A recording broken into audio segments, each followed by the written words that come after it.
What's up, everybody? Welcome back. We're breaking down UFC 276, Adesanya versus Cannonier. And honestly, I'd say this is actually a pretty stacked card in terms of, name recognition and just excitement, right? Because obviously you have Volkanovski and Adesanya headlining. And they're going up against, legit competition in Cannonier and Holloway. And also on the card is Strickland and Pereira. I think in terms of narrative, it's going to be a pretty fun fight, pretty interesting fight, actually.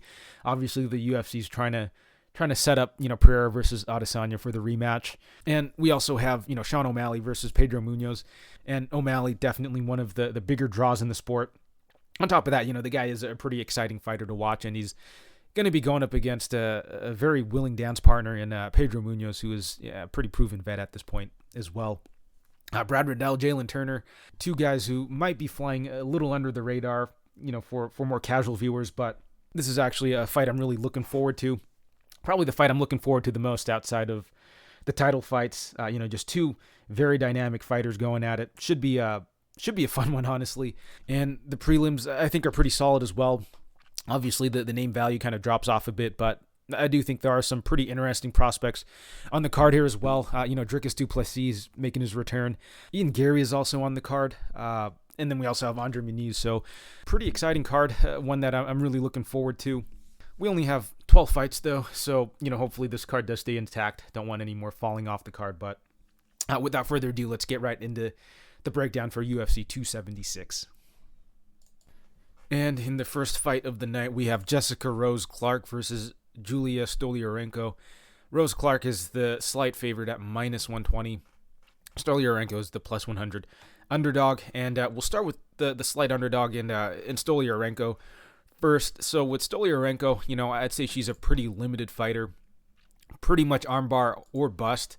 But on the feet, she is someone who will move forward and get into a dogfight with you. We've seen in a number of her fights that play out on the feet. She is someone who's actually pretty aggressive. Very hittable, though, but, she will move forward and throw volume. But if this fight hits the ground, she is live to hit that armbar, which, for a little while, she was on a bit of an armbar streak. But since coming to the UFC, has yet to pull it off. And it definitely does make sense, right? You're able to pull off these arm bars against these lower-level regional fighters. A lot of these fighters are debuting fighters, fighters who have negative records. So definitely have to take that with a grain of salt there. But, we did see her attack a few submissions against Davis, unsuccessfully, and was actually in a pretty competitive fight against Avila. Eventually did get submitted. But outside of that, Stoliarenko really has not looked good whatsoever, at the UFC level. And she is going up against Clark, who is, I'd say, a somewhat well-rounded fighter who's racked up a few UFC wins of her own. But Clark, in my opinion, not a very high-level fighter. You look at some of her wins, Beck Rawlings, Paige Van Zandt, Sarah Alpar, and Jocelyn Edwards. Three of those fighters no longer with the promotion, and Edwards probably not going to be long for the promotion either. But with Clark, she is, I'd say, more of a striker. Can wrestle a bit. Obviously, we saw that in her the Edwards fight, but, we do have to acknowledge that Edwards, pretty bad defensive grappler, very bad bottom game, and Clark was able to, I think, rack up like 11, 12 minutes of just top control time, just lay him trade time. So while, she was able to get up a ton of control time, I'm not actually convinced Clark is a fantastic wrestler or even a good grappler. It's just, I think she got a very favorable matchup there. So overall, even though Clark, she has gotten more UFC cage time, more UFC wins, it seems like the bookies really aren't respecting that all that much. And honestly, I can't really blame him because, while I felt that on paper, maybe Rose Clark should be a slightly bigger favorite, I don't think that she should be that big of a favorite over Stoliarenko just because on the feet, while I do think that Rose Clark might be the better striker, I think that Stoliarenko could still make it a pretty competitive fight, moving forward, throwing volume. I think that she might be the heavier hitter, but at the end of the day, Stoliarenko is still pretty hittable. And I do think that Clark should still be able to outwork her on the feet. Clark may be able to hit takedowns too, but it could potentially play into the game of Stoliarenko, who does like to attack the armbar. And Clark, she is actually coming off of an armbar loss, which I think might be affecting this line a little bit as well. But at the end of the day, I still have to go with Rose Clark here. Stoliarenko, while she is someone who does have a pretty dangerous armbar game, she just hasn't really hit any at the UFC level against fighters who kind of know how to defend against an armbar.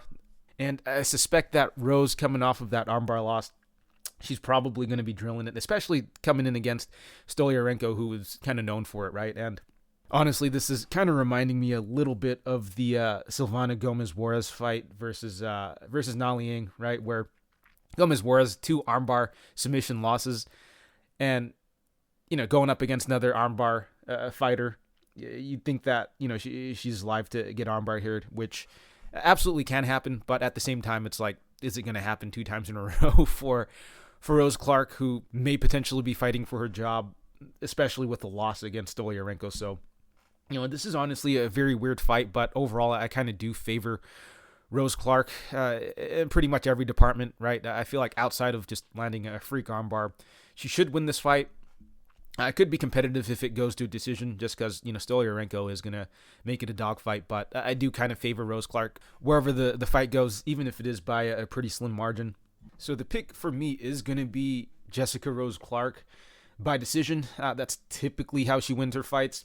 And I'm not sure if I want to bet Rose Clark just yet. I mean, the line isn't too ridiculous. It's near a pick'em right now.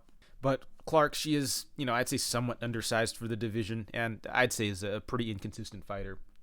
But, the line isn't too ridiculous, so definitely something I'll have to think about, moving forward. Over-unders for this fight, I don't know if I'd touch it because I feel the overs are going to be pretty juiced. And overall, I kind of do favor the fight to go to a decision, but this is definitely a fight where we could see a freak armbar, right? So I don't think I'd touch the time props, and I do favor this fight to go to a decision, unless, Stoliarenko is able to pull off the armbar. But as far as an official pick goes, I'm going to go with Clark by decision. And moving along, we have Brad Tavares versus Dricus du Plessis, and Tavares is the slight favorite at -120. Du Plessis, even money underdog at +100. And we'll start with Tavares. So with Tavares, he is, I'd say, a veteran striker. I think he's a pretty legit, top 15 gatekeeper. Very technical striker, very composed in there. Not the highest volume, but, he does pick his shots well.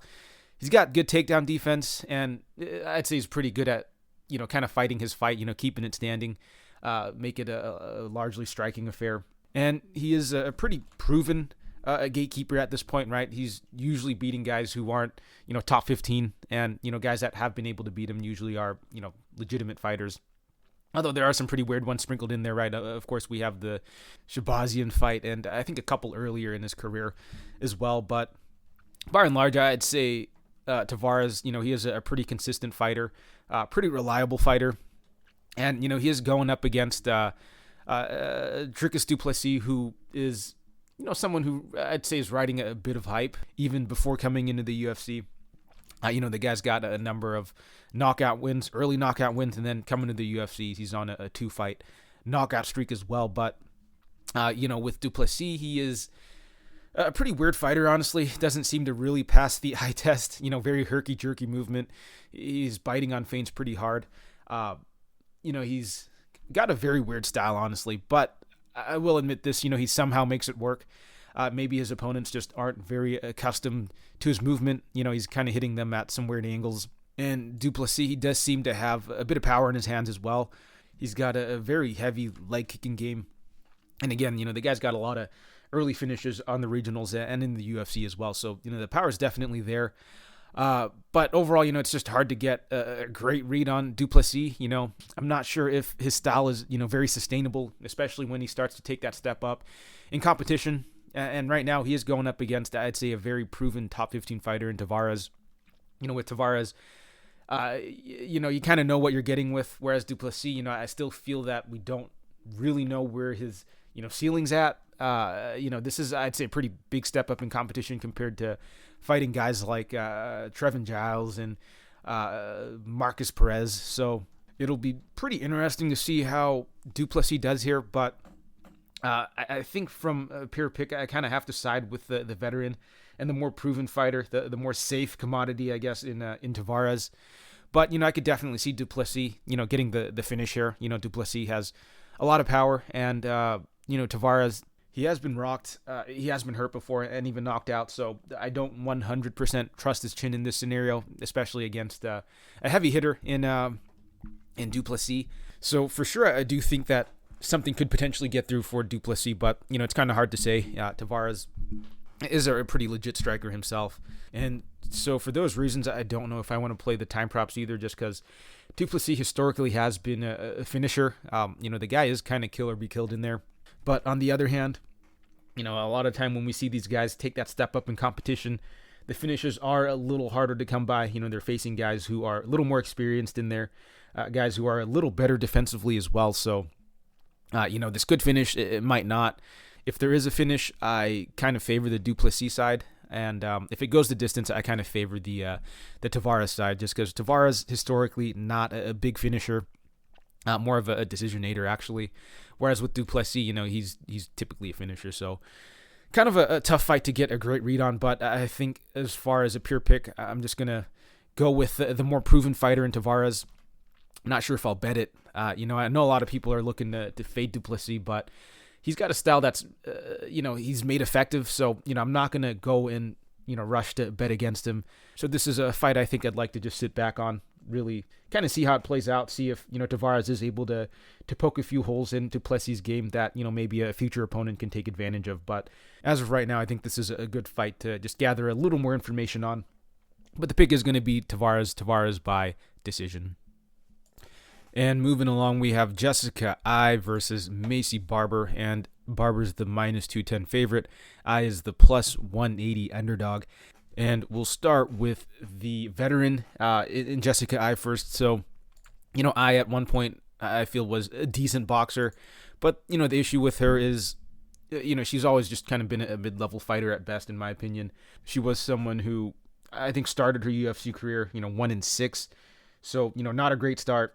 Fought decent fighters, but was able to eventually pull off I think like a 3-fight win streak before getting the title shot and getting brutally knocked out by Shevchenko. But overall, I don't think Ai's ever really been a fantastic fighter. She's kind of just someone who's, I'd say, floated around that top 10, top 15. But with Ai, the issue again with her, pretty limited fighter. Her takedown defense not particularly great. Does have a bit of wrestling, but really doesn't go to it all that often. But overall, I'd say Ai is still a pretty limited fighter who's still mainly just a boxer. And the fact is the game's kind of caught up with her. She's getting a bit older. She's not as physical. She's not as quick. And it's definitely shown in her recent performances. Her last decent performance was against Araujo. Probably the worst we've ever seen Araujo, right? Completely slowed down after that first round. Since then, Araujo's actually looked a lot better, whereas with Ai, she's looked worse. She gets taken down and just completely out-volumed by Calvillo in, the upcoming fight. Gets outworked by Calderwood, and then also gets outworked by Jennifer Maia as well, which is not a great look in my opinion if you're getting outboxed by Maia, in 2021. But I will say this about Ai, she's still pretty competitive in these fights. Even in the Calvillo fight, I'd say she was competitive for a couple rounds before it looks like she just completely slowed down in there. Grappling took over from Calvillo. And then I'd say even in the Wood and the Maia fight, even though, by the numbers, Wood really out-volumed Ai in there, I think Ai was still keeping it pretty competitive, and same with Maia as well. And she is going to be going up against Maycee Barber, who I actually think is going to be a bit of an easier matchup than the original Casey O'Neill that she was going to fight. O'Neill apparently had an injury, and Barber is going to be the one stepping in. But with Barber, she's someone who, very young in her career still, very good athlete, very physical in there, but hasn't really put it together from a technical standpoint, in my opinion. Her boxing, her striking still needs a lot of polishing up. She is someone who I think does do well when she's moving forward, when she's being aggressive, but, we've seen far too many fights where she doesn't really know how to manage the range. She's just throwing out a lot of punches, coming up way short, not really sitting down on it. But, we have seen that when she's aggressive, really looking to put her offense together, she does look good in there. She is a pretty big hitter for the division. She is pretty strong for the division as well. And, in her most recent outing, we kind of did see her just completely, out muscle De La Rosa in a lot of the grappling and the clinch exchanges. And that's kind of where Barber has thrived, right? She's not really out techniquing her opponents. She's kind of just been able to out physical them. And especially at the women's divisions, that is something that is, a very viable strategy, at least until you get up into the, top 10 or so, top 5, when, you are facing much more skilled fighters. But so far, Barber has been able to kind of get away with just, blasting opponents out of there early, or just being able to kind of bully them in the clinch, in the grappling. One thing I will say, though, Barber, she did show some extra wrinkles in her game recently, really aggressively going to the grappling and working De La Rosa there. But, I still felt that De La Rosa was the better grappler in that fight. It was just that Barber was just the much stronger fighter. And I do think that's going to be a pretty interesting dynamic going into this fight. Because while I do feel that Ai is on a bit of a decline, I still think that she might be able to keep up with Barber in terms of the physicality and the striking. With Ai, even though she hasn't looked great lately, she is someone who will move forward and throw volume. Even in her last 2 losses, she was still moving forward and making it a dogfight in there. And I definitely think that she can make that happen here. I don't like how hittable Ai is, when she's moving forward, but, at least she's going to be getting some offense off. Whereas with Barber, she's actually not a great minute winner. She's earlier in her career gotten a lot of her opponents out of there, with finishes. But lately in fights that have gone to decision, she hasn't been doing a great job of, winning minutes outside of maybe the De La Rosa fight where she was able to rack up a lot of control time. But, in the Maverick fight, she wasn't doing a great job winning minutes. Same with the Grasso fight as well. So, I just can't trust Barber at this point to consistently win minutes, and I don't know if she is going to be getting Ai out of there. That said, though, I still think I am going to pick Barber here to win, just because Ai really hasn't looked good. I think she's looking a little washed, honestly. The offensive output is still there, but she's still very hittable. She's slowing down a lot. I don't think her takedown defense has always been good. So I think that there is going to be a path here for Barber if she does decide to move forward and be aggressive and get her offense going, because I do think that Ai is going to be there to get hit. And I do think that Ai can be controlled, against the cage, and she can be taken down as well, which I think Barber can do. But on the other hand, I don't think that I can back Barber at this price tag. I don't think she's a reliable enough fighter. I don't think she's a skilled enough fighter at this point to be, warranted a minus 200 price tag, even against Jessica Ai, who is on a decline, because at least Ai, you can trust her to bring the offense and make this a competitive fight. And, when it comes down to it, I think that it might still be a pretty close fight, but I do think that the youth and the physicality is going to edge it for Barber here. But, I'm probably going to pass on this fight from a betting perspective. Still going to pick Barber to win, but, definitely would not trust her at this price tag. Over-unders, I kind of do favor this fight to go over. Barber, she used to be a finishing machine, but as she's taking that step up, those finishes have been harder to come by. So I don't think she'll get the finish here. I also, historically pretty tough. Had to take a head kick from Valentina Shevchenko to knock her out. So I think Barber gets it done there, likely by decision, but not a fight I'm really looking to play here. But official pick is going to be Barber by decision. And in the next fight, we have André Muniz versus Uriah Hall, and Muniz is the minus 240 favorite, and Hall is the plus 205 underdog. And we'll start with the big underdog in Hall first. So with Hall, he is primarily a striker. The guy's really dangerous on the feet. He hits hard, can knock anyone out, honestly. Likes to throw, flashy spinning attacks as well. But the issue with Hall is, he is pretty low volume on the feet. He's not a great minute winner. He is someone that, can get back down, can be someone who waits a little too long to land that big shot. And with Hall, he does struggle a bit with the takedowns. His takedown defense isn't particularly great. Get-ups aren't particularly great either. Obviously we had that ACJ fight where, ACJ was able to kind of just take him down and kind of backpack him for a large chunk of the fight. But, Hall was able to kind of swing rounds with some of the bigger punches he was landing. But, it was still a very, very close fight. And it was a very concerning performance because he is going up against a very high octane grappler here in Muniz. Muniz arguably, a much higher level submission threat than someone like ACJ. But Muniz, he is very dangerous on the mat. He's already gotten, I think, like 4 submissions under the UFC banner, one of them being against Jacare Souza, another very accredited black belt as well. Muniz, he is a pretty tall, lanky guy, and he does an okay job of kind of using that length on the feet. He's got some, nasty body kicks and low leg kicks, but by and large, he doesn't have too much striking to offer. He's pretty low volume himself on the feet, but he's super dangerous on the mat. If he's able to take you down, he is very live for that submission. But on the feet, I do overall favor Hall. Hall isn't the best minute winner, but I do think in this matchup, he's going to be the better striker. He's going to be the much heavier hitter as well. So I do favor Hall in a lot of these striking exchanges, but of course Muniz is live to get that submission if he's able to get that takedown. However, I don't know if I necessarily agree with how the line is set here. Just because, at minus 250, you would have to expect Muniz to get Hall down and submit him at a pretty high clip, which I think can happen, but I don't think it's like a guaranteed outcome.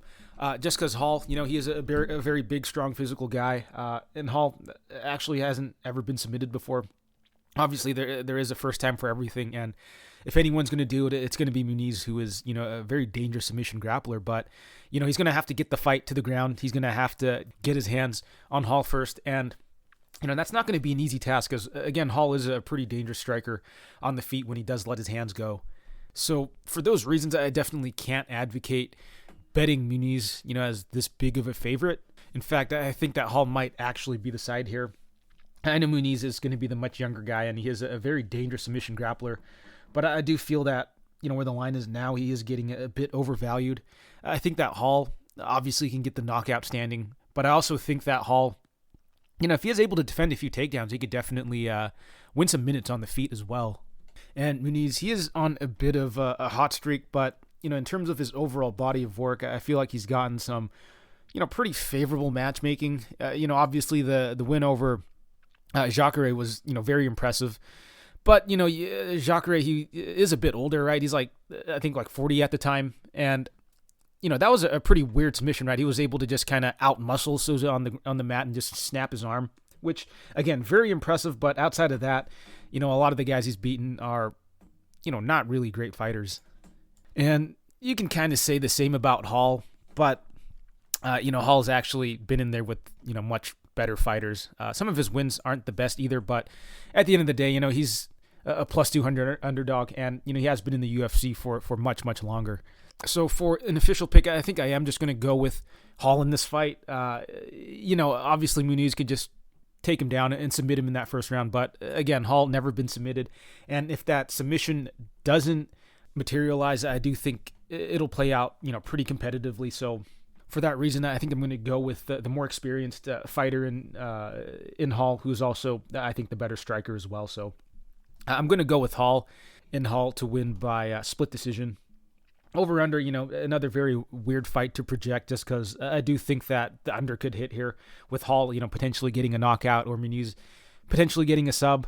But, if Hall is able to defend the takedowns or if Hall is able to defend the submission attempts and, maybe work his way back up, not land a kill shot, just be able to slightly outwork Hall or outwork Muniz, it could go to decision as well. So, pretty weird fight in that regards. But as far as an official pick, I think I'm going to go with Uriah Hall to win by split decision. I think that Muniz might be able to hit takedowns, but, not get the submission. Hall might be able to, stand up, final minutes of the fight, land a few big heavy shots and swing rounds that way. I think that's a potential outcome here. Obviously, I think this is a pretty high variance fight overall, though I can see a lot of things happening, though. But as far as an official pick, I'll go with Hall to win by split decision. And moving along, we have Donald Cerrone versus Jim Miller. Miller's the minus 210 favorite. Cerrone's the plus 180 underdog. And Cowboy obviously stepping in short notice for this fight against Jim Miller, who was originally scheduled to go up against Bobby Green. And this is a very intriguing matchup between two veterans, two guys who've actually fought each other a while ago. And obviously Cowboy was able to get the better of Miller in that first exchange. But things are going to be much different now. Both guys have, aged a bit, obviously. And so I feel the dynamic might be a little different from the first time. But we'll take a look at Jim Miller first, who, is coming off of two wins, actually. 2 wins against a couple lower-level guys. But, Miller's still shown he's got it still. But, with Miller, he is a veteran, obviously, very well-rounded. He's got good boxing. Obviously, he's coming off of the 2 knockouts. The guy can wrestle. He's a good grappler as well. But, as he's gotten older, he definitely seems to have been a bit, round 1 or bust. And historically, the play on him has been, to take him to win in round 1. But both of his last 2 finishes actually did happen in round 2. However, I think the take is still pretty similar. I think Miller's win condition is pretty front-loaded in like the first 5-7 minutes. And, maybe against lower level guys, he's able to extend himself a little more, carry that power a little later. But, historically, you look back before those 2, round 2 finishes, a lot of his, early success, or a lot of his success was realized, early in the fight, whether or not, he went to a decision or he gets that early finish. He usually does his best, in that first round. And that makes this matchup very interesting because Cowboy, as of late, has really struggled, early in fights. He starts off a little slow, and if opponents are able to pressure him early and really start putting the pace on him early, you could potentially get him out of there. There's definitely durability concerns with Cowboy, getting a bit up there in age, taking a lot of damage over the course of his career, and, this is going to be his 3rd weight cut in like a month now, so, a lot of concerns on the Cowboy side in terms of the durability, but in terms of the skills, he's still definitely there. He fought pretty competitively with Nico Price, pretty competitively with Pettis. Granted, these guys are on a bit of a decline as well, so not a particularly great look, but I do think that, if Cowboy, he doesn't crumble in that first round, I do think that he could put on, a solid 2nd and 3rd round performance in this fight. And I feel like that's what makes the dynamic in this fight so interesting because on one hand, Miller, a lot of his win condition is tied up in that first round, but on the other, he's not like one of these really aggressive strikers that'll come out, guns blazing or anything. Most of his early finishes are actually, submissions. He's able to catch these guys in like a guillotine or something. And both of his knockouts in his last 2 fights were, just against, I'd say, more green opponents who were a bit defensively lax as opposed to, him pressuring opponents. So while I do think that there's a chance Miller just comes out here and sparks Cowboy, I don't think that, stylistically he's someone that historically has posed Cowboy a lot of issues. Like, you look at his last few finish losses, Alex Morono. Morono came in super aggressive that fight, just completely smothered Cowboy with his, pace and his pressure early and was able to get the finish.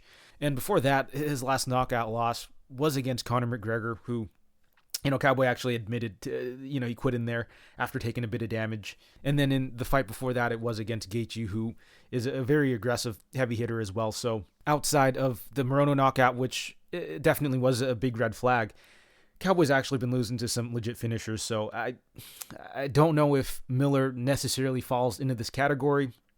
Miller, he is a veteran. He's got a solid camp behind him. And knowing what we know about Cowboy, there is a chance Miller comes out here very aggressive and looks to take advantage of that. But again, that's not really Miller's style. Now, with that said, if Cowboy's chin really is gone, if it's an Eddie Wineland situation, then someone like Miller could definitely come out there and spark him. So I guess it comes down to whether or not you think Cowboy's, truly washed or if his chin is truly gone. Personally, I'm kind of leaning more towards his chin being, pretty cracked, but I don't know if it's an Eddie Wineland situation just yet. But I think what makes this fight even more intriguing is the line, which, Cowboy at plus 180 does make things very interesting because if he is able to weather that first round from Miller, I do actually kind of like his chances going into the second and third because in terms of, outside of the chin concerns, Cowboy I do think is the better striker at range. I think he's the bigger guy as well, and I feel like if he's able to get, maybe his offensive wrestling and grappling going, he could get a good amount of like top control time off on Miller as well. So, I really think that if Cowboy is able to survive that first round, which, big if here, he does have a decent chance of winning the fight. So, Cowboy at plus 180 is definitely very interesting, but, I can't be too confident in it because, there is a real big chance that Cowboy is completely washed and Miller is able to just come out there and take his head off in that first round. So, in terms of an official pick, I think I'm going to have to go with Cowboy here. If this was like a pick 'em fight, it wouldn't even be much of a thought here, but, plus 180, I think there might actually be some value on Cowboy. But in terms of how I'd like to play this fight, maybe I'd look at Miller to win in round 1, and then just Cowboy money line. Obviously, if Miller pulls off a second round finish like he did in his last 2 fights, I'm pretty screwed. But I do think that given what we know about these guys, those are probably the 2 most likely outcomes. Either Miller round 1 finish or, Cowboy likely by decision. So, in terms of the time props, it's going to be tough, right? Because either Miller gets the early finish or Cowboy, is able to survive and I think win a decision. I don't know if Cowboy's going to be finishing Miller. Miller does slow down after that first round, but it is pretty hard to still put him away, right? He still stays pretty good defensively in there. And, I don't know if Cowboy's going to pull off another head kick against Miller here. So I think official pick, I have to go with Cowboy to survive that first round and win a decision. So I'm going to go with Cowboy by decision. And moving along, we have Gabe Green versus Ian Garry. And Gary's the minus 145 favorite. Green is the plus 125 underdog. And we have a very intriguing matchup here, actually. I think it should be a very competitive fight. We'll start with Gabe Green, though. Green, I think a couple more UFC fights so far. But with Green, he is, I think, a pretty well-rounded fighter.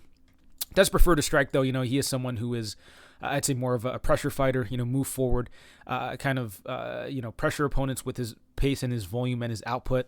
The guy's got, good cardio, good durability. He can mix it up a bit as well. I've seen him hit some offensive takedowns. The grappling seems solid as well. Was able to work his way back up on a number of occasions against Linus, and Phil Rowe was even able to get some sweeps in there as well. So I do think Gabe Green, very well-rounded fighter who generally prefers to strike and kind of just overwhelm opponents with volume. But he's going to be going up against somewhat hype prospect in Ian Garry, pretty well-rounded fighter himself. Still a bit unproven though, but he has shown a pretty well-rounded skill set. He does seem to fight long on the feet, good side-to-side movement, good kicks to keep opponents at range, good jab. Does have a pretty sneaky, head kick that he likes to go to. And on top of that, he can wrestle a bit as well. Showed some decent grappling on the regionals.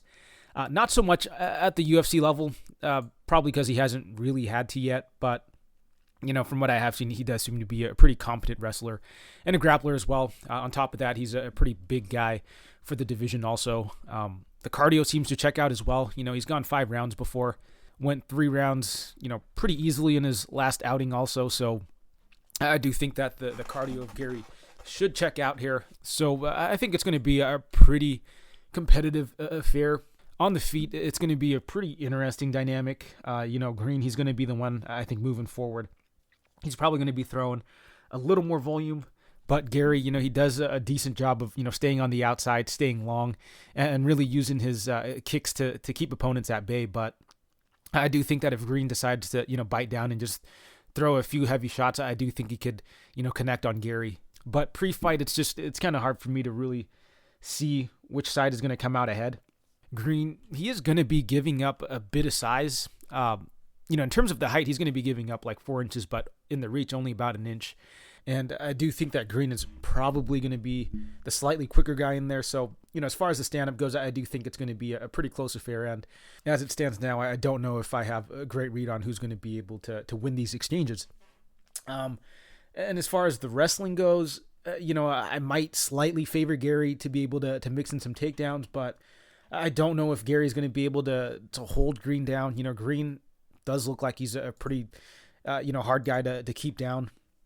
Green has got a bit of wrestling upside as well too. So I feel like those exchanges could go, either way as well. So overall for this fight, I think it's a pretty 50-50 affair.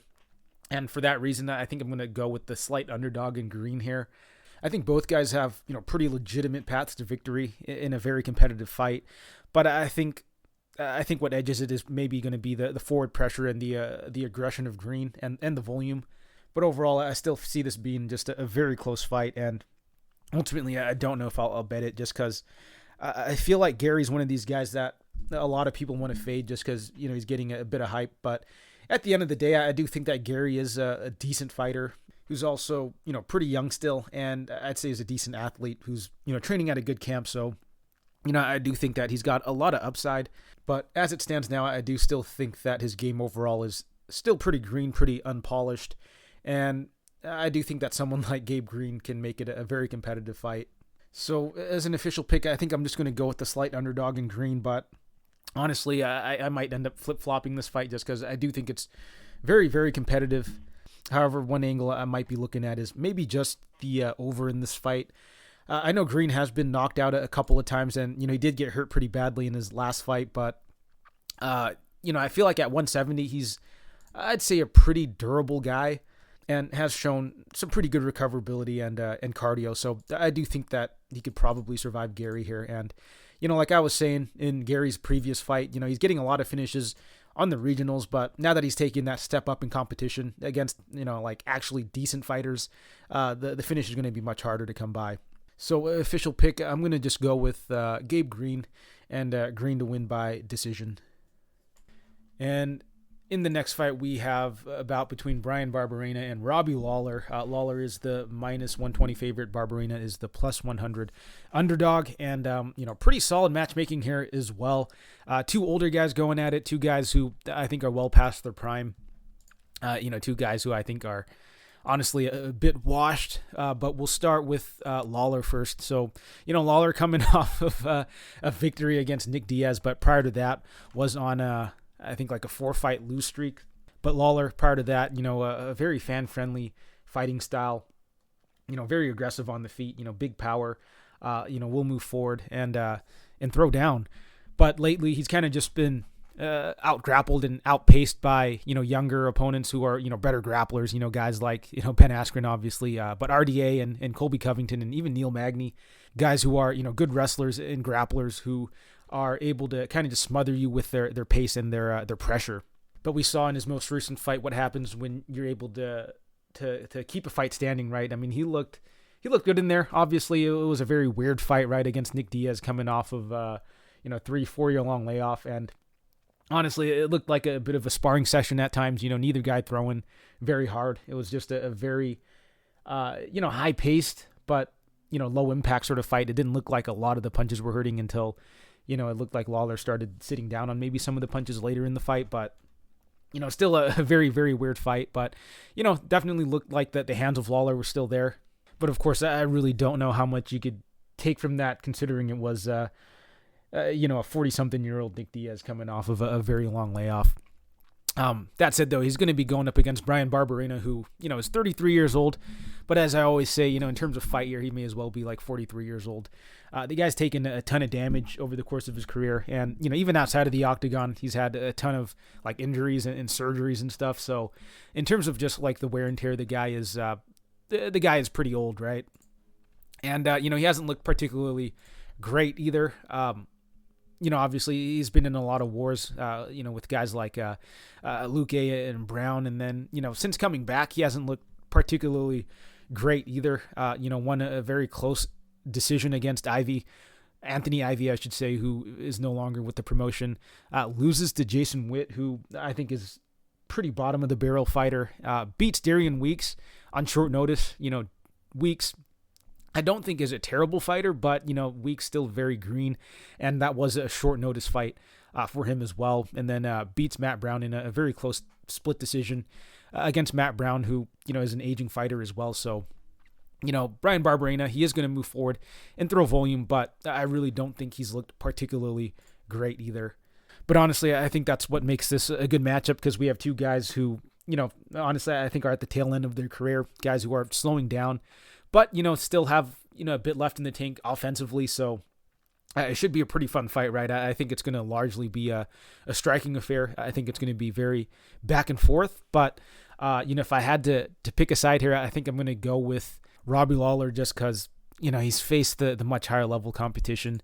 And, in terms of his recent losses, I feel you can make a bit of an argument for, right? guys like Magny and Covington and even Askren, who, he was actually beating him up prior to getting choked out, quote unquote, and RDA, who are, these guys are very high level guys who are still, like, I'd say closer to their primes than someone like Bryan Barberena, who's out here, he's losing to Jason Witt, fighting very closely with guys like Anthony Ivy and Darian Weeks. And that, in my opinion, is a bit less excusable than, losing to guys like Magny and Covington and RDA, right? So for those reasons, I kind of have to edge Lawler here, but not very confident just because both guys have slowed down significantly. It's going to be a war. Both guys are going to, I think, land a lot of shots, and it could end up just being a very 50-50 fight. But I kind of just lean towards the guy who's, once upon a time was a championship caliber athlete, who's, lost to some very good guys lately. Whereas with Barberena, he's always been a bit of a journeyman who's, just still fighting very close with low-level guys later in his career. So the side I think is going to be Lawler, but, pretty low confidence. I kind of do favor this fight to go the distance, though, just because I don't think either guy's, a phenomenally hard hitter at this point in their career. Both guys are still pretty tough. So I kind of just seen this being a bit of a war, but, no finish materializing. So I do favor this fight to go the distance. And official pick for this fight is going to be Lawler. Lawler by decision. And moving right along, we have Brad Riddell versus Jalin Turner. And Turner's the minus 125 favorite. Riddell is the plus 105 underdog. And, this should be a banger of a fight between two very high-level guys in Turner and Riddell. So we'll start with Riddell, very technical kickboxer. Obviously the guy's the striking coach over at City Kickboxing. But, 5 fights in the UFC, the guy's just had an absolutely killer schedule. And, he makes his debut against Jamie Mullarkey, who, not a fantastic fighter by any means, but still a very tough, gritty fighter to get past. And then Magomed Mustafayev, solid fighter. Alex De Silva, Drew Dober, and then Rafael Fiziev. So just a very tough lineup of guys to have to go through. And now he's getting matched up with Turner, another very dangerous striker. So, the UFC not really doing him any favors in terms of the matchmaking. A lot of guys that come in to the UFC, they get coddled a bit, but with Riddell, he's kind of just been thrown into the fire. But Riddell, he's definitely got the skills to back it up. He's a very technical striker. He's got good quick hands, good counter punching. He's really good defensively too. And outside of that, he's shown, some good cardio, pretty good chin. I know he got knocked out by Fiziev by like a head kick, but head kicks, those can knock anyone out. And he wasn't even out cold. It was, I think, like a TKO stoppage. But, before that, he did take some damage from Riddell and has shown some pretty good recoverability. On top of that, for being a very technical striker, Riddell does seem to have, a bit of wrestling to fall back to. It's nothing great, but it is something that I've seen him mix in. And, I believe it was actually the wrestling that won him the Dober fight as well. So, not a massive strength of his, but it is something he could go to. And he is going up against Jalin Turner, who is just an absolute juggernaut on offense. Very, very explosive hitter. All of his wins have been inside the distance. The guy's got power on the feet. He's got very quick hands. Very big for the division as well, too, right? 6'3", 75-inch reach, at 155 is an absolutely ridiculous frame. And on top of being a very heavy hitter, he's got some, pretty sneaky jiu-jitsu as well. 2 wins by submission at the UFC level. Granted, they were kind of just club and sub wins, but it does show that, he's pretty well versed in terms of the grappling. So overall, I do think that Turner's got a pretty solid skill set, and he definitely does have the tools to succeed at this division. But I'd say one of the downsides with Turner is going to be the potential cardio concerns. He does seem to slow down a bit as fight progresses. We saw it happen in the Frivola fight, and I'd say it started maybe happening in the Mullarkey fight as well. It looked like near the end of the first round, he was starting to be a bit more labored. Granted, he was kind of teeing off on Mullarkey. He was doing a lot of damage, and, he did eventually get the finish, but I do feel that opponents who are able to take some of his, better shots, opponents who are able to really work him in the grappling could slow him down. And it is something that I think Riddell could potentially do here. But on the feet, I think it is going to be a pretty interesting dynamic. I think it's actually going to be pretty competitive. Obviously, you have Turner, who's going to be the much bigger, taller, longer guy, much more explosive hitter. But, Riddell, he is going to be, I think, the more technical striker in there. It'll be interesting to see how Riddell deals with the speed and the power and the length of Turner. I think we maybe see Riddell, look to put, some more combinations together, maybe really look to attack the legs. And, maybe mixing the wrestling. But overall, I see it being pretty competitive, especially as the fight starts to drag on. But early in the fight, I definitely do have to favor Turner, especially when they're both fresh. I think that Turner is going to be landing some, pretty heavy shots on Riddell. I think that Turner, may even be live for a knockout early. But I do think that as the fight starts to drag on, it starts to favor Riddell a little bit more. And assuming Riddell obviously doesn't get knocked out early, or that, he doesn't take enough damage to the point where he's not able to come back into the fight, I think that, past that first round, Riddell should start to take over maybe in that second and third round. I think the smart thing for Riddell to do is really look to get the wrestling going. I'd say maybe later in the first round. Now, obviously, you don't want to be too desperate with it, or too telegraphed with it. You want to kind of set it up a little bit. Obviously, I think Riddell's good enough to keep it competitive on the feet. So I think you want to entertain the striking a little bit and then look to surprise him with a level change. Later in the round, look to either steal it or at least wear on the cardio of Turner, because I do think that if you're able to push a wrestling pace on him, it'll really start to take a bit off of the zip in his shots, right? Because if Turner is forced to just use his energy to stuff takedowns or work his way back up, you'll be able to really mitigate a lot of the power coming your way when it comes to the striking. So I think that's what Riddell should do in terms of how to approach this fight. Turner, I think, has a lot of tools to succeed in this fight and do well, but I think I'm going to go with the durability and the cardio of Riddell for this fight. I think we see Riddell, weather that early storm from Turner, and we start to see him, maybe take over in that second and third round. We see Turner start to slow down a bit. We see Riddell, maybe have a bit more success in terms of the striking offensively, and maybe even hit some takedowns in the second or third round to seal the deal here. So I'm going to go with Riddell, and Riddell to win by decision.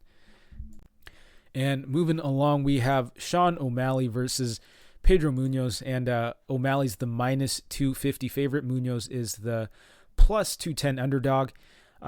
Very interesting fight here. O'Malley finally getting that step up in competition, we've all been asking for.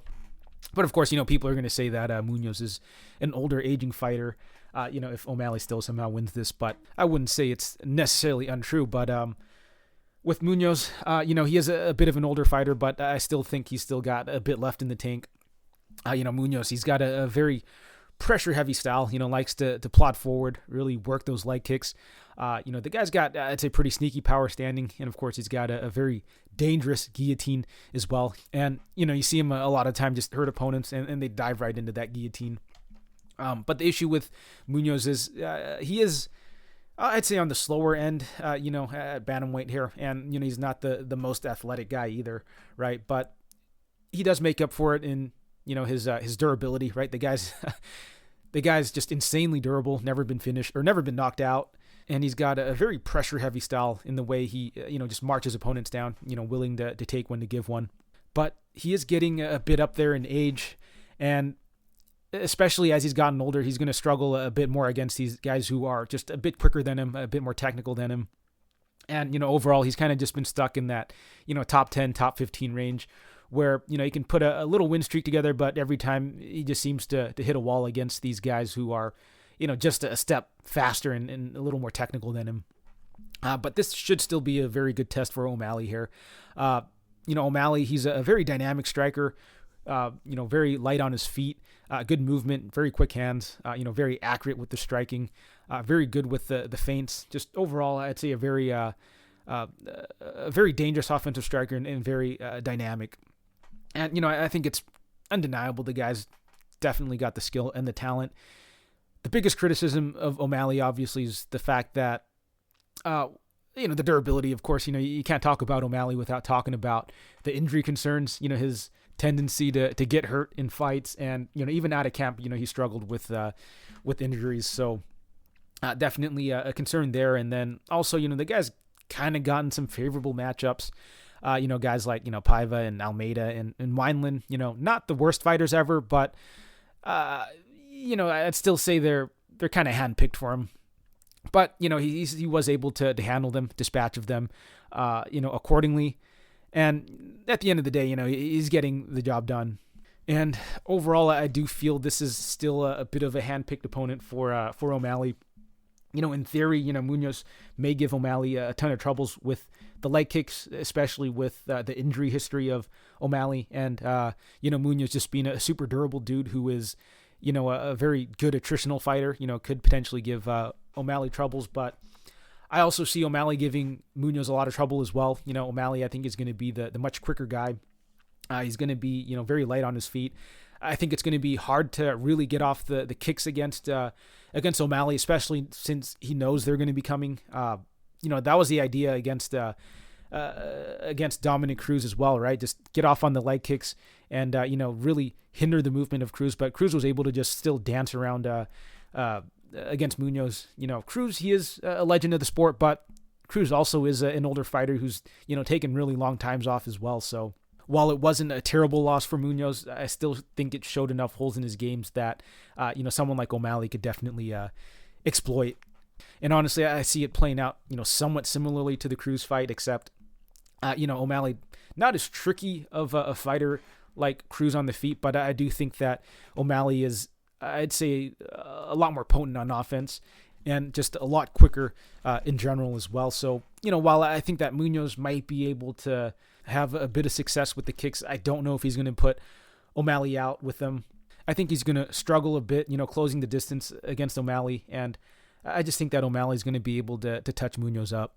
So the pick for me is going to be O'Malley, and, I'm kind of leaning O'Malley by decision just because Munhoz, he's super tough, but, Munhoz, he's actually been cracked on a number of occasions, and, just because he's never been knocked out before doesn't mean that he won't ever get knocked out. And I do think that O'Malley's definitely got the power and the accuracy to put Munhoz out here. And, Munhoz, he has actually been in a number of wars, and, it seems like he's not as durable as he once was. Some of the shots that he's getting hit by are, I think, phasing him a lot more. And I do think that's going to come to a point where, I think a big clean shot could potentially put him out. And I do think that O'Malley's the type of fighter to be able to land a big shot and, potentially put Munhoz out. So, I'm still going to lean towards the decision just because, until I've seen Munhoz seriously hurt, I can't pick against him to get knocked out. But I do think that O'Malley is live for it. So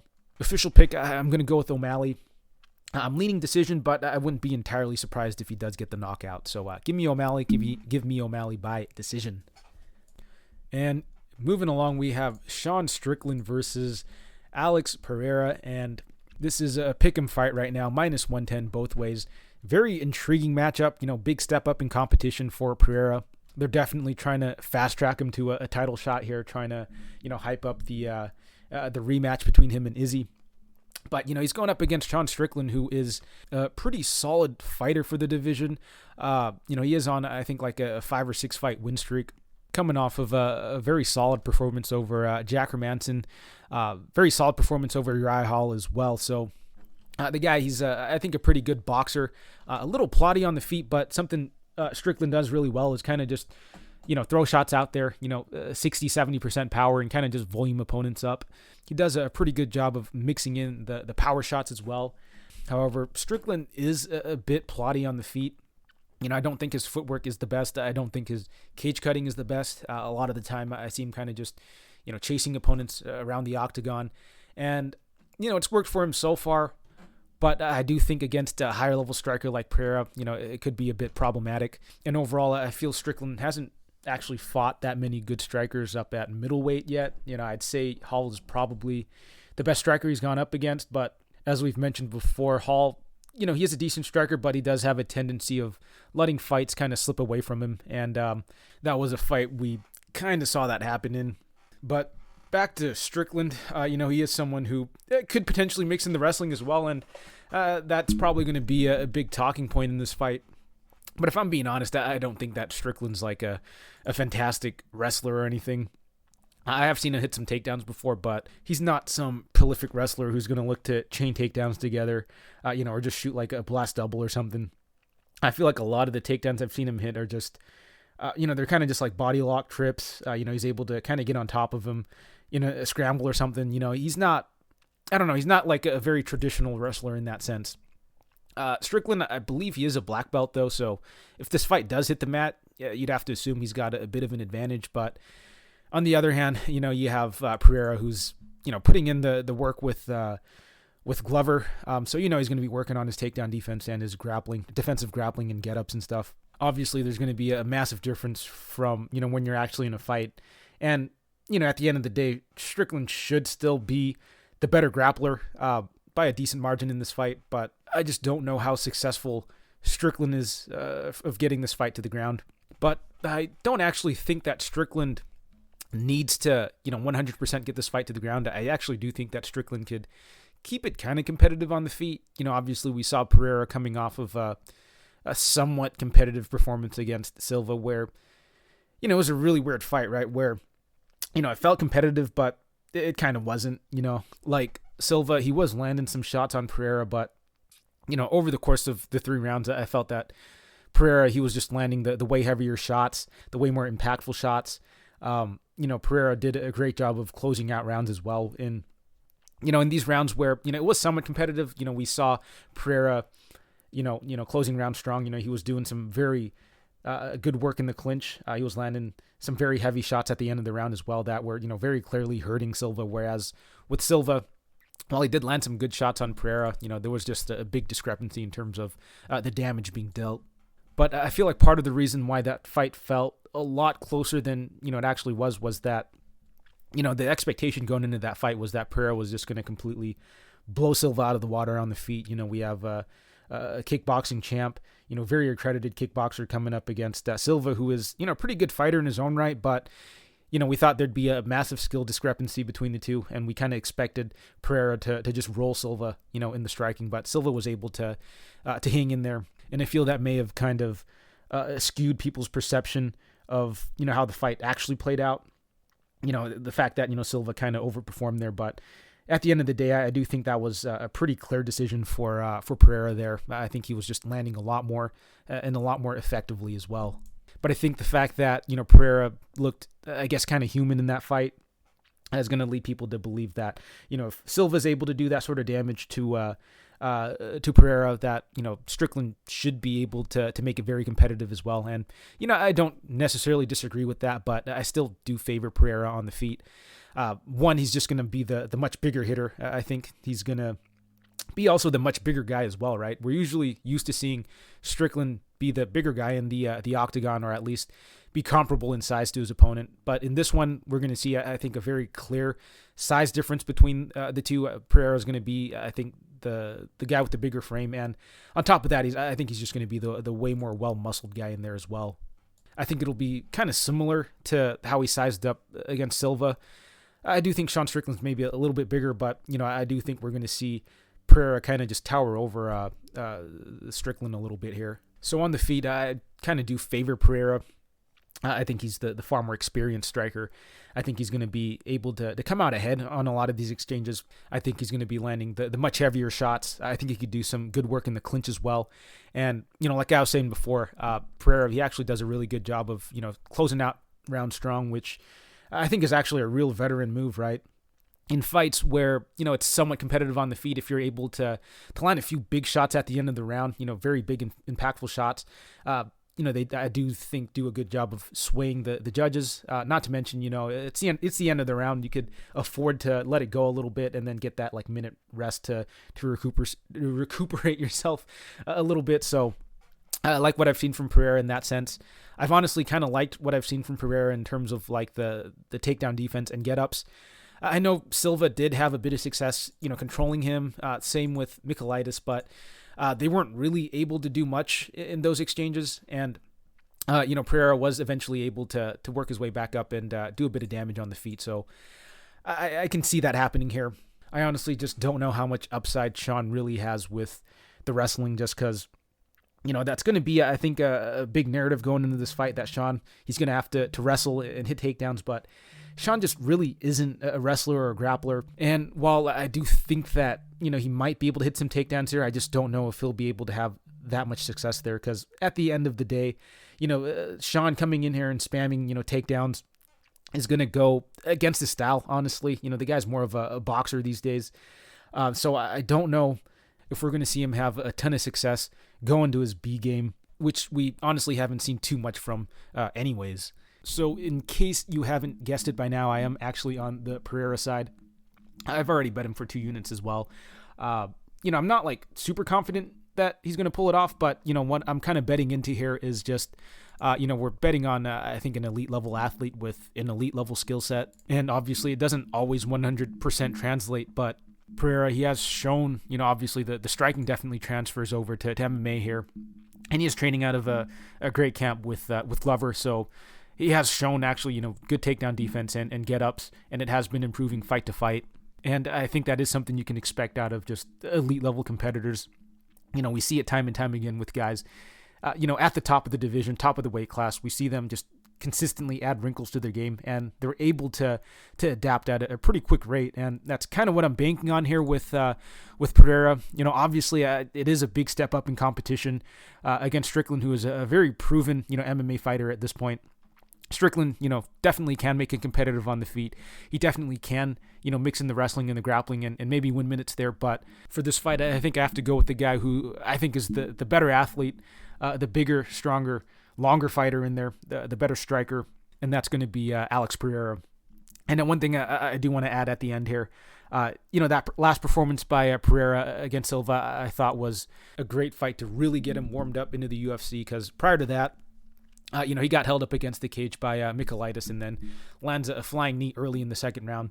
Didn't get to see too much in that fight, but in the Silva fight, we saw him go a good, hard 15 minutes. We saw him defend takedowns. We saw him work his way back up and just win, I think, a pretty grueling fight. So I think we did learn a lot from Pereira that fight, and I thought it was a good fight for Pereira to really get his feet wet in the UFC level, really, get the minutes in. And I do think that while this is a big step up in competition for him, I think it is also a very winnable fight for Pereira as well. So official pick for this fight, I'm going to go with Pereira to win by round 2 knockout. I think that, he's going to land something clean on Strickland and put him out. He was landing some pretty heavy bombs on Silva as well. And, Silva just showed a phenomenal chin that fight. I don't know if Strickland's got that sort of chin either. Strickland's been hurt. He's been knocked out before. And I do think that in, prolonged striking exchanges against Pereira, we can see Pereira land something big and put Strickland out, especially with how Strickland, keeps his hands down in a lot of these exchanges as well. So I'm going to go with Pereira. I'm going to go with Pereira by round 2 knockout. And in the co-main event, we have Alexander Volkanovski versus Max Holloway. And Volkanovski's the minus 180 favorite. Holloway is the plus 155 underdog.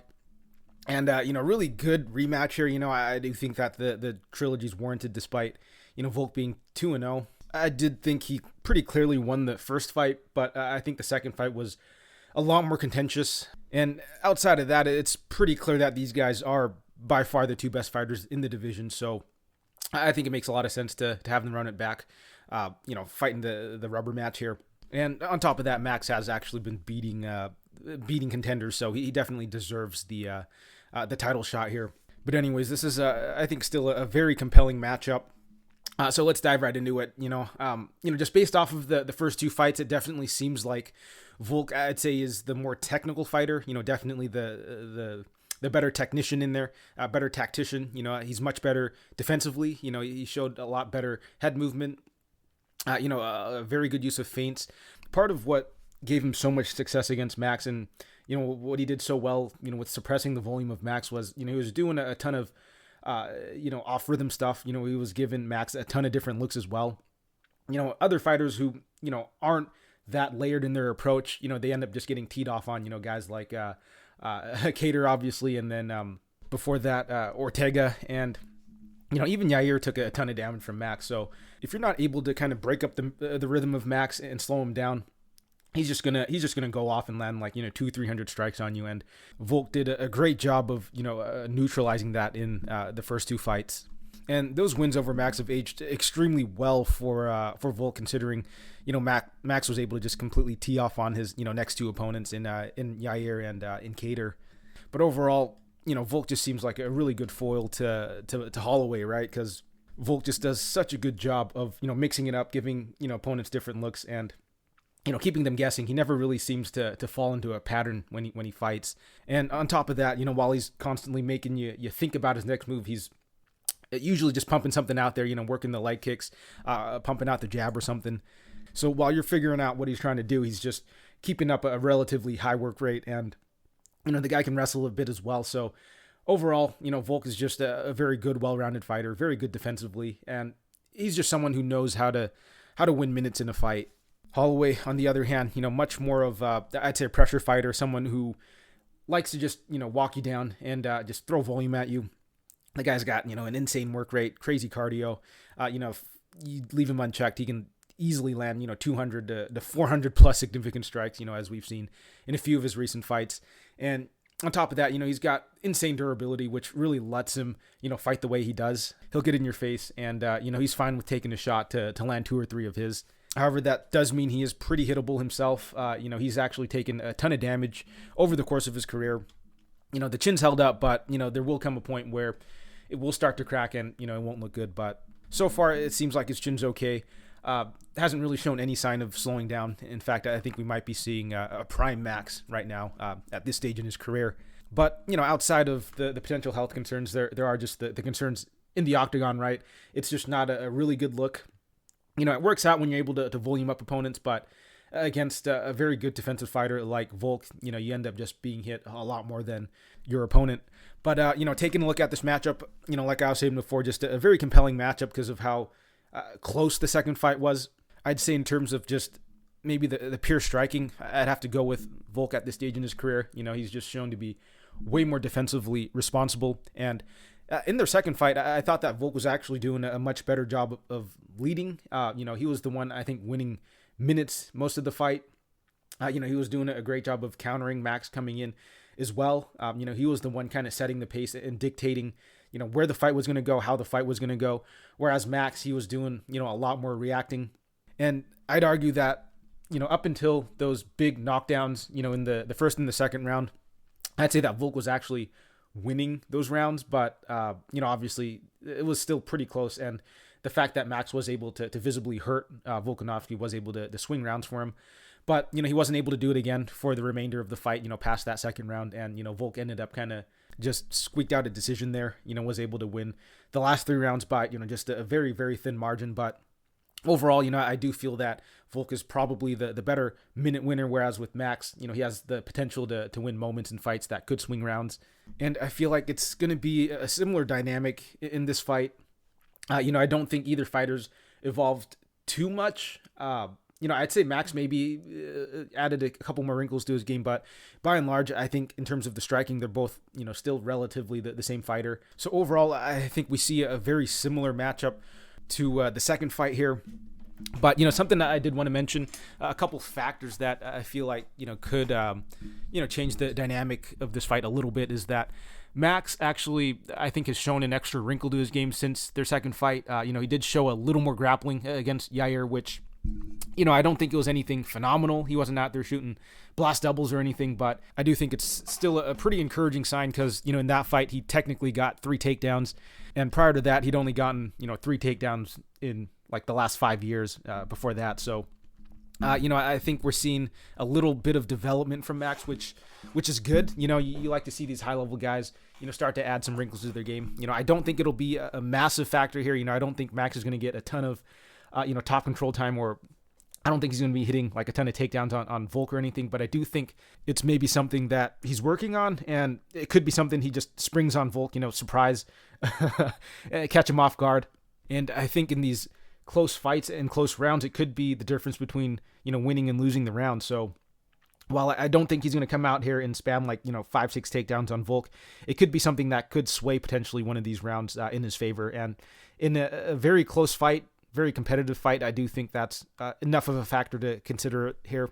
And secondly, one thing I did like from their second fight was that Max actually showed that he could hurt Volk on the feet. I don't think Volk was in serious trouble or anything, but, he did have Volk stunned, and, the judges obviously saw it, and that's really what swung the round. So, I don't know if that's something that can happen here. I don't know if it's something that can happen in 3 separate rounds, but the fact that it's happened twice in the second fight, I think is enough for me to not completely discredit it, right? I mean, there's a chance he doesn't hurt Volk at all in this fight, but, maybe there is a chance he's able to hurt, a couple of times or maybe 3 times. So, yeah, it's a very close fight is what I'm trying to get at. And, for those reasons, I just Don't see how you could have, Volkanovski as a minus 180 favorite. I think that, on a technical level, he might be a bit better than Max. He might be the slightly better minute winner, but I think Max can make it very competitive. I think Max can potentially win moments in this fight. On top of that, Max, showed a couple extra wrinkles to his game in terms of like the wrestling and the grappling. Showed a very aggressive top game against Yair. And on top of that, Max, he's, going to be the younger fighter in this fight by, a decent amount. He's the more durable guy. I just think that there's going to be a bit more upside with Max coming into this fight. So for those reasons, I think I'm actually going to go with Max Holloway to win a very close decision here. And honestly, I feel like there's a bit of value on the line where Max is at now. Just because, I do think the fight's very competitive. So to get Max at like plus 150 or plus 160, I think you're getting a bit of value on him. So official pick for this fight, I'm going to go with Max. It's a very competitive fight. I can't hate anyone going the other way here, but factoring in the odds, I think I got to side with Max here to win by a very close decision. And I do think this fight likely goes the distance. Neither guy's like a prolific finisher. I know both guys have gotten, knockouts before, but they're more like, attritional knockouts, and both guys are extremely durable. So yeah, I don't see a finish coming in here. Both guys have great cardio as well. So I see this going the distance. I see this being a very competitive, very back and forth, technical sort of fight. But official pick, I'm going to go with Max by decision, probably by split decision, but it's going to be a close fight. And in the main event, we have Israel Adesanya versus Jared Cannonier, and Adesanya is the minus 360 favorite. Cannonier is the plus 295 underdog. And I do think this is a pretty straightforward breakdown, but we'll take a look at the underdog and the challenger in Cannonier first. And with Cannonier, I do think he's got a pretty straightforward style. We kind of know what he brings to the table already. The guy's a very dangerous striker, very heavy-handed. I mean, he's fought at heavyweight. He's knocked guys out at heavyweight. So Cannonier's for sure, got power in his hands, capable of knocking anyone out, if he connects clean. He's got some very nasty leg kicks as well. I've also seen him get pretty creative with some of his techniques. I think in the Brunson fight, he went, overhand and then back fist, which I think may have stunned Brunson a little bit also. Cannonier, he's also a very physical guy, very hard to take down and hold down. Not that it's going to be much of an issue in this fight, but, Cannonier, he is a very strong physical guy. But the issues that I do have with Brunson or with Cannonier is that, on the feet, he is a little plotty and he's getting a little up there in age. On top of that, I think his chin isn't the best either. I don't think it's terrible, but I do think that he can get hurt. He has been knocked out before. Whitaker actually was able to just face plant him in that third round, but he's also been knocked out, I think, at some of the higher weight classes. And obviously, I think that's going to be a concern here because he's going up against Adesanya, who's a very precise striker. Someone who, if he is able to land clean, can put you out as well. So I do think that is something to be a little worried about on the Cannonier side. And with Adesanya, aside from just being a very precise, very accurate striker, he's also, really good at managing distance. Adesanya, I'd say, is a far better, defensive striker. He's, I'd say, a little more reactive as well. But, he's just really good at maintaining distance, feinting, and, just looking for openings to capitalize on. And since he is a bit more of a counterpuncher, his fights do tend to be a bit close if you force him to lead, in which case, he'll kind of just default to staying on the outside, looking to land the leg kicks, land the jab. And then, if opponents get frustrated, they blitz in, he'll look to just counter and land something big. But if you're patient and you force him to go first, it does lead to more, low-paced fights like the Whitaker fight, the second one, that is, and the Romero fight. But taking a look at this matchup, I do really think how it plays out is going to be dependent on how aggressive Cannonier is, right? I think if he shows up and he's looking to take Izzy's head off, he might have some success. He might land something and potentially get Izzy out of there. But I do think that if he's overly aggressive, he's going to get caught with something and potentially put out. But, if he decides to come in and be a little more passive and be a bit more defensive, I can just see this being a very long, drawn-out fight, very similar to the second Whitaker fight and the Romero fight where, they're being a lot more selective with their shots, in which case, I expect Izzy to really just stay at distance and look to pick him apart, play it safe. However, I do think there's a chance that maybe Izzy's just the much quicker, sharper guy in there, in which case, I can see Izzy just getting him out of there early because, once Izzy gets his timing down, once he realizes that, he's just a step quicker than Cannonier, that he's just a bit sharper, he might just be able to start, getting his offense going without having to rely on his counter-heavy style. But regardless of what the situation may be, I think I still pretty heavily lean Adesanya in this matchup. I just think that he's the far more technical striker. I think he might be the quicker guy in there as well. Obviously, he's going to have a decent size and reach advantage like he does over pretty much everyone in the division. So regardless of how Cannonier approaches this fight, I do have to favor Izzy. I think that if Cannonier is defensive in there, I think Izzy's just going to be much better at winning minutes. It won't look pretty, it won't be a very exciting fight, but he'll just sit back and just work the kicks, stay on the outside, and kind of just look to pick Cannonier apart. I think if Cannonier's aggressive, he could land something, but I do think it leaves a lot of openings for him to get countered, to get clipped, and maybe even put out. So I kind of favor Izzy by quite a wide margin in terms of the striking. So, I guess Cannonier may look to wrestle or grapple in this fight, but historically Cannonier's not someone who really aggressively wrestles or grapples. I mean, I don't know if this is the fight for him to all of a sudden, show it in. But regardless, Izzy, I think, is a good enough defensive grappler. His takedown defense is good enough that someone like Cannonier, even if he does decide to, completely change up his game, I don't think he'll have too much success there. So overall, I just think this is a very tough matchup for Cannonier. I think he's pretty outmatched on the feet. I don't know if he's a good enough wrestler to be effective there and to, win rounds there. So as far as an official pick goes, I definitely have to pick Adesanya here. I just think he's got far too many advantages. Younger fighter, quicker fighter, more technical striker, far more dynamic in the striking as well. He's going to be the taller, longer guy. I mean, as far as the measurables go, Izzy's got Cannonier covered in pretty much every department. Cannonier might just be the stronger, more physical guy, a lot more raw power, but everything else I kind of favor Izzy. And on top of that, the guy's got an elite level skill set with his kickboxing. And, he's shown that he's able to neutralize a lot of these other guys in the division as well. So I don't see how Cannonier's any different here. And really quickly, if you want to talk narratives, it looks like Izzy's kind of been calling for this fight for quite a while now, right? I mean, he was calling for it before Cannonier lost to Whittaker. Got derailed there a little bit because, Whittaker was able to beat Cannonier. But this has been a matchup that Izzy's really wanted for quite a while now. And I think part of the reason is I think he knows it's, I don't want to say an easy matchup, but it's a very favorable matchup for him. And honestly, part of me doesn't really like that fact just because it seems like, when opponents are trying to handpick their opponents, they may look, or they may overlook them a little bit.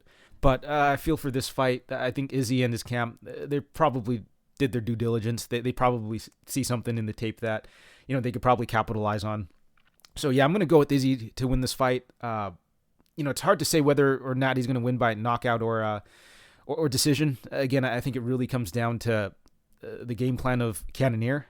So, as far as, I guess, the over-unders as well, it's really going to be dependent on, what Cannonier decides to do. But I'm leaning Izzy knockout. I think Izzy likely gets it done. I think either in the second or third round. I think that first round he's probably going to take it a bit slow, look to get his reads in, get the timing down.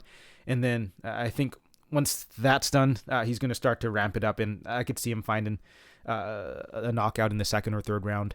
So official pick for this fight, I'm going to go with Izzy by round 2 knockout. And that will do it for the breakdowns, which will bring us right into the recap for the previous event for UFC Fight Night Tsarukyan versus Gamrot. And I do feel overall the card definitely delivered. A lot of exciting fights on the card. Definitely some bad decisions in my opinion, but in terms of just the overall quality of the fights, a lot of very fun fights. Lots of finishes. We had a couple comeback wins as well. So yeah, just a very solid card. So let's get right into the recap here. So, kicking off the night, we had Vanessa Demopoulos versus Jinyu Fry.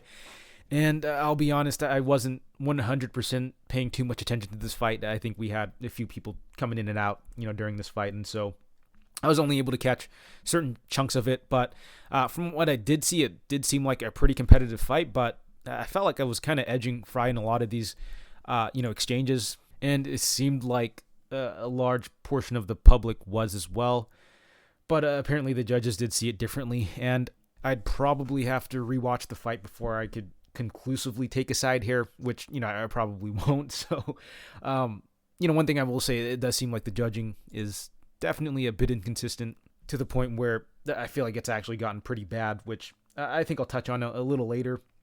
But as far as this fight goes, I don't know if it was anything overtly egregious, but again, I'm probably not going to rewatch the fight to tell you otherwise. So moving along, Brian Kelleher, Mario Batista was on the. Oh yeah, so let's go back to the Demopoulos fight. I did take a small shot on Demopoulos by submission. Felt that was her most likely path to victory, but obviously she was able to pull off a decision here. Anyways, wasn't confident enough to go too hard on it, and at plus 800, I felt it was worth a small poke. But moving along, Brian Kelleher, Mario Batista. Was on the Batista side. Thought it would play out a little longer, or a little more on the feet actually, but it looked like both guys were pretty comfortable grappling, and Kelleher just seems to have a way of getting submitted. I wasn't sure if that would be a very live outcome here, just because Batista I don't think has gotten a submission, at least not in the UFC, and Batista's not someone who I would consider much of a submission artist either.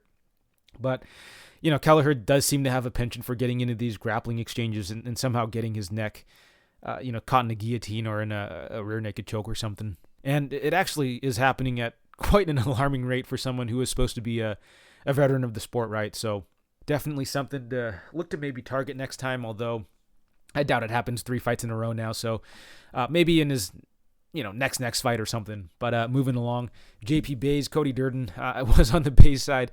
I thought he'd look to wrestle and grapple, but poor guy, I think his chin's just completely gone now. If you're getting cracked by Cody Durden, getting knocked out by Cody Durden like that, you're probably not long for the UFC. And I doubt they're going to keep him around. They're probably going to cut him after this fight, which is a bummer, but not much you could do when your chin's gone like that. So yeah, it's unfortunate, but it is what it is, so we move along. Raulian Paiva, Sergey Morozov was on the Morozov side. That first round was pretty dicey, but Morozov was eventually able to get his wrestling going, and Paiva did slow down as well, so that ended up cashing. Was a little surprised to see Paiva slow down as much as he did. I always thought Paiva was someone who had pretty solid cardio, someone who would be able to keep moving forward for 3 rounds, but it seemed like the grappling exchange in that second round really just sapped his cardio. So I wouldn't say it was an easy cash, but those 2 rounds Morozov did win pretty comfortably. Moving along, Jalin versus TJ Brown, and ended up parlaying TJ Brown against my better judgment, and just a very big letdown performance from Brown.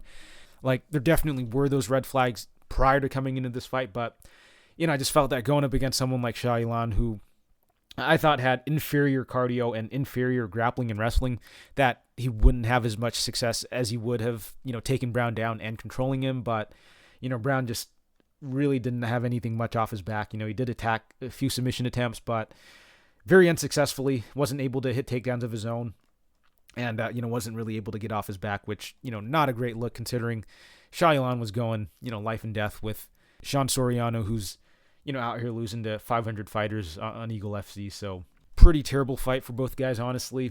But I'd say it's far worse of a look for TJ Brown here. So moving along, Carlos Ulberg, Tafon Nchukwi. And I was on the Ulberg side. I really liked the striking from him. Ulberg, I felt was getting a little disrespected, especially where the line was moving. At the end of the day, Tafon Nchukwi's not like some super seasoned fighter either. And when it comes to the striking, I definitely favor the offensive striking of Ulberg, by a decent margin, honestly. And it definitely seemed like he was kind of getting written off this week. But, the guy is, I think, a pretty talented offensive striker. Showed it here. And on top of that, Nchukwi actually coming off of, or a pretty short turnaround, coming off of a pretty nasty knockout. And I think it might have, affected him in this fight. But regardless, it definitely seemed like Ulberg was the much sharper guy at distance anyway. So, even if Nchukwi didn't have a compromised chin, I feel Ulberg probably would have been able to just out-volume him and touch him up at distance regardless. But moving along, Chris Curtis, Rodolfo Vieira. I was on the Vieira side, bet him by submission as well. Obviously, neither of those cashed. Vieira didn't even come close to getting this fight to the ground. Curtis showed really good takedown defense. Vieira seemed like he was a little desperate with the takedowns, which I think made it more difficult for him. But Curtis did show really good takedown defense and, really good boxing on the feet as well. I really like that he went to the body for a couple of reasons, right? One, Vieira, he is someone who does have, cardio concerns, and, going to the body definitely helped, slow Vieira down even more. And secondly, I just felt it was a very safe technique for Curtis to use. Typically you don't want to spam body shots, especially in MMA where, you leave openings to get encountered. And, the more you do it, the more your opponent is able to pick up on it and find an opening to land something big. But, against Vieira, it was relatively safe because Vieira is just not a very high level striker. Like, he didn't really deviate from just throwing the jab in that 1-2. So, Curtis was pretty much able to throw those body shots at will and stifle the offense of Vieira while also kind of doing damage to the cardio as well. So overall, just a very solid performance by Curtis. Vieira didn't look too bad, but he was just completely outmatched on the feet. And, Curtis just showed really good takedown defense, didn't let Vieira really get any of his grappling going. And, Vieira, while his striking is coming along, it's just not on the level of someone like Curtis. But moving along, Nate Maness, Umar Nurmagomedov was for sure on the Umar side, and he made it look pretty easy in there. 30-25. Really not much else to say there. Thiago Moises, Christos Giagos was on the Moises side. I think I sprinkled the round 3 submission prop for him as well as just the submission prop.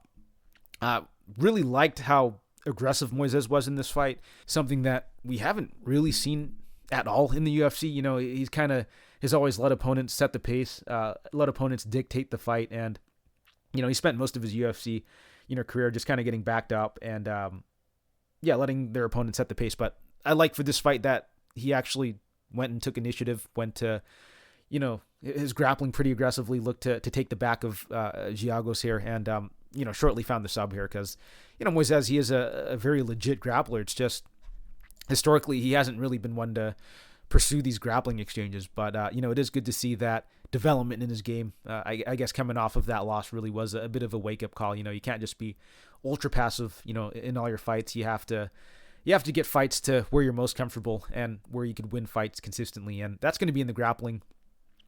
Going forward, that is something to factor in here, but I would like to see a few more performances from Moises where he takes a bit more initiative, right? Don't want this to be like a one and done sort of performance. And at the end of the day, it was against Giagos, who is a solid fighter, but definitely a bit more of a gatekeeper than say like a contender or an up and comer or something. But moving along, Josh Parisian, Alan Badeau, was on the Badeau side, did bet him, I think, for about a unit and a half, and not too upset with how it played out, right? I mean, Badeau did look good for that first, round or so, or I'd say like 4.5 minutes. Looked pretty sharp early, had Parisian hurt pretty bad. Potentially could have gotten the stoppage, but, Parisian definitely, showed a lot of toughness and heart in there. Was able to come back and, get the grappling going. Badeau just does not have any sort of bottom game at all. And, once he got taken down, it was pretty much a wrap. Not the best bet, but not the worst, I don't think either. But moving along, Neil Magny, Shavkat Rakhmonov. And I was on the Rakhmonov side. I thought the clinch work and the pace and the pressure of Magny might be something that could get to Rakhmonov, but the physicality ended up just being, I think, a very big factor between the two. Rakhmonov was able to kind of just get Magny down at will, and Magny, never been the best guy on bottom, right? We saw Chiesa kind of just have his way with Magny, and, Shavkat is a legit grappler himself. Also, I'd say Shavkat's much bigger and much more physical than, say, Chiesa as well. So, not entirely surprised, but, seeing Shavkat actually do it against a legit ranked opponent is still, I'd say, pretty impressive. Was able to cap it off with a submission victory. And even prior to that, the guy was landing some pretty nasty ground and pound. Was, I'd say, dominating the fight, pillar to post here. So, very, very solid performance from Rakhmonov. Really excited to see him go up against another top 10 or top 5 opponent. But with how slow the division's moving, I'm not holding my breath. The Wonder Boy call out was pretty solid by Shavkat, but, I don't think Thompson's going to be taking that fight. Shavkat versus Bilal would probably be pretty interesting, but Yeah, the whole division's just moving way too slowly, if I'm being honest.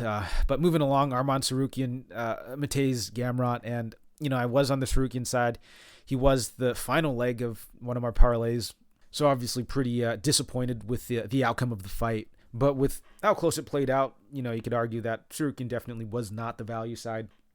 However, I think the most infuriating thing really is just the inconsistency with the judging. Like, I don't see how Arman didn't win rounds 1, 2, and 4, just because, I felt that fourth round really was what was the most pivotal round. Like 1 and 2, I'd say was pretty clearly Tsarukyan. 3 was very competitive, and I edged Gamrot in that one, but I felt the fourth round was pretty clearly Tsarukyan. He was doing more damage on the feet. He was landing more effective shots, and he got the knockdown as well. So, I felt like that was clearly Tsarukyan's round.